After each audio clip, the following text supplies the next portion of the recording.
بسم اللہ الرحمن الرحیم۔ السلام علیکم پیارے دوستو۔ آج کے واقعے کی طرف جانے سے پہلے آپ سے گزارش ہے کہ چینل کو سبسکرائب کریں، ویڈیو کو لائک کریں اور شیئر کریں۔ کمنٹ میں بتائیں آپ کو ویڈیو کیسی لگی۔ واقعے کی طرف آتے ہیں۔ مکہ معظمہ میں ولید نامی کافر رہا کرتا تھا۔ اس کا ایک سونے کا بت تھا جس کی وہ پوجا کیا کرتا تھا۔ ایک دن اس بت میں حرکت پیدا ہوئی اور وہ کہنے لگا، لوگو، محمد اللہ کا رسول نہیں ہے، اس کی تصدیق مت کرنا، نعوذ باللہ۔ ولید بڑا خوش ہوا اور باہر نکل کر اپنے دوستوں سے کہنے لگا، مبارک ہو، آج میرا معبود بولا ہے اور صاف صاف اس نے کہا کہ محمد اللہ کا رسول نہیں ہے۔ یہ سن کر لوگ اس کے گھر آئے اور دیکھا کہ واقعی اس کا بت یہ جملہ دہرا رہا ہے۔ وہ لوگ بہت خوش ہوئے اور دوسرے دن ایک عام اعلان کے ذریعے ولید کے گھر میں ایک بہت بڑا اجتماع ہو گیا تاکہ اس دن لوگ بت کے منہ سے وہی جملے سنیں۔ اس بڑے اجتماع میں ان لوگوں نے حضور صلی اللہ علیہ وآلہ وسلم کو بھی دعوت دی تاکہ حضور صلی اللہ علیہ وآلہ وسلم خود تشریف لا کر بت کے منہ سے وہی جملے سنیں۔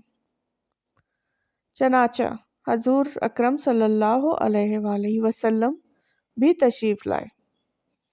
جب نبی کریم صلی اللہ علیہ وآلہ وسلم تشریف لائے تو بت بول اٹھا، اے لوگو، خوب جان لو کہ محمد صلی اللہ علیہ وآلہ وسلم اللہ کے سچے رسول ہیں۔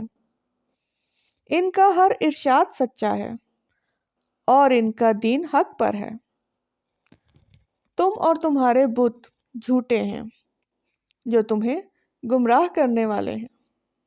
اگر تم اس سچے رسول پر ایمان نہ لاؤ گے تو جہنم میں جاؤ گے۔ بس عقل مندی سے کام لو اور سچے رسول صلی اللہ علیہ وآلہ وسلم کی غلامی اختیار کر لو۔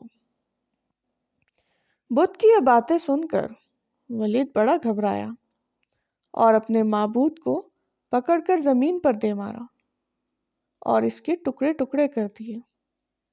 حضور صلی اللہ علیہ وآلہ وسلم فاتحانہ طور پر واپس ہوئے تو راستے میں ایک گھوڑ سوار جو سبز پوشاک تھا حضور صلی اللہ علیہ وآلہ وسلم سے ملا۔ اس کے ہاتھ میں تلوار تھی جس سے خون ٹپک رہا تھا۔ حضور صلی اللہ علیہ وآلہ وسلم نے فرمایا، تم کون ہو؟ بولا، میں جن ہوں اور آپ کا غلام اور مسلمان، جبل طور میں رہتا ہوں۔ میرا نام معین بن ابرار ہے۔ میں کچھ دنوں کے لیے کہیں باہر گیا ہوا تھا۔ آج گھر واپس آیا تو میرے گھر والے رو رہے تھے۔ میں نے وجہ پوچھی تو معلوم ہوا کہ کافر جن جس کا نام مصفر تھا، وہ مکہ میں آ کر ولید کے بت میں گھس کر حضور صلی اللہ علیہ وآلہ وسلم کے خلاف فضول گوئیاں کر گیا ہے، اور آج پھر وہ یہی بکواس دوبارہ بت میں گھس کر کرنے والا تھا۔ اس سے پہلے وہ آپ کے متعلق بکواس کرتا، یا رسول اللہ صلی اللہ علیہ وآلہ وسلم، مجھے سخت غصہ آیا اور میں تلوار لے کر اس کے پیچھے دوڑا اور اسے راستے میں قتل کر دیا۔ پھر میں خود ولید کے بت میں گھس گیا اور اب جو کچھ کہا میں نے کہا۔ حضور صلی اللہ علیہ وآلہ وسلم نے یہ قصہ سنا تو بڑی خوشی کا اظہار کیا اور اپنے اس جن غلام کے لیے دعا فرمائی۔ دوستو، بتائیے آپ کو ویڈیو کیسی لگی؟ اسلامی واقعات کے لیے چینل کو سبسکرائب کریں، ویڈیو کو لائک اور شیئر کریں۔ جزاک اللہ۔